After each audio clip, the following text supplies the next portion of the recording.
কমিটির অন্যতম সদস্য রফিকুল ইসলাম জামাল ভাই উপস্থিত আছেন, আমাদের সম্মানিত আহ্বায়ক, সম্মানিত সদস্য সচিব, আমাদের উপস্থিত আছেন আমাদের কলকাতা ইউনিয়নের সম্মানিত চেয়ারম্যান মন্টু ভাই, উপস্থিত আছেন বারবার নির্বাচিত চেয়ারম্যান এলিন সরকার সহ আমার প্রিয় ছাত্রদল, যুবদল, স্বেচ্ছাসেবক দল, মহিলা দল সহ অঙ্গ সংগঠন নেতৃবৃন্দ, আসসালামু আলাইকুম।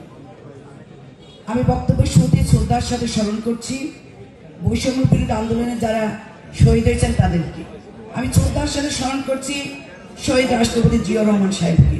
আমি শ্রদ্ধার সাথে স্মরণ করছি আমাদের নেত্রী তিনবার সফল প্রধানমন্ত্রী ম্যাডাম খালেদা জিয়াকে। আমি শ্রদ্ধার সাথে স্মরণ করছি আগামীদের রাষ্ট্রনায়ক শহীদ জিয়াউর রহমানের সুপুত্র জনাব তারেক রহমানকে। সম্মানিত নেতৃবৃন্দ, আজকে বিএনপির জন্য একটা ঐতিহাসিক দিন। এই দিনে শহীদ রাষ্ট্রপতি জিয়াউর রহমানকে শহীদ সিপাহী বিপ্লবের মাধ্যমে তাকে আমরা কারাগার থেকে মুক্ত করেছি।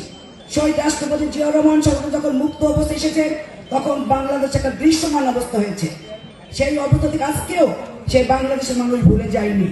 তখন সে তলিবেন ঝুড়ো বাংলাদেশটায় শহীদ রাষ্ট্রপতি জিয়াউর রহমান সাহেব তার মেধা, বুদ্ধি এবং কষ্ট করে এই দেশ আবার সুন্দরভাবে স্বাধীনতা আমরা পেয়েছি এবং বাংলাদেশকে একটা স্বয়ংসম্পন্ন বাংলাদেশ প্রতিষ্ঠিত করেছে।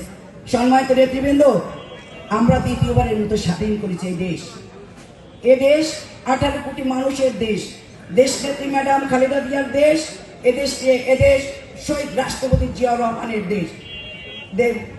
সম্মানিত নেতৃবৃন্দ, আপনারা জানেন দেশ নেত্রী ম্যাডাম খালেদা জিয়া ন্যূনতম চিকিৎসা পায় নাই, তাকে জেলখানায় নির্বাসন করতে হয়েছে। আগামীতে নির্বাচন হবে, সুষ্ঠু নিরপেক্ষ নির্বাচন। আমি আপনাদের উদ্দেশ্যে বলতে চাই, অন্তর্বর্তীকালীন সরকারকে আমরা সবাই সহযোগিতা করব।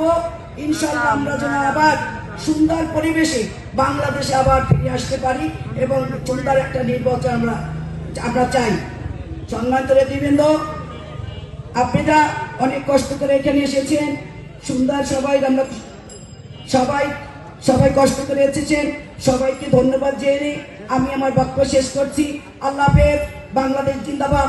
দেশ নেত্রী বেগম খালেদা জিয়া জিন্দাবাদ। আল্লাহ হাফেজ। আসসালামু আলাইকুম।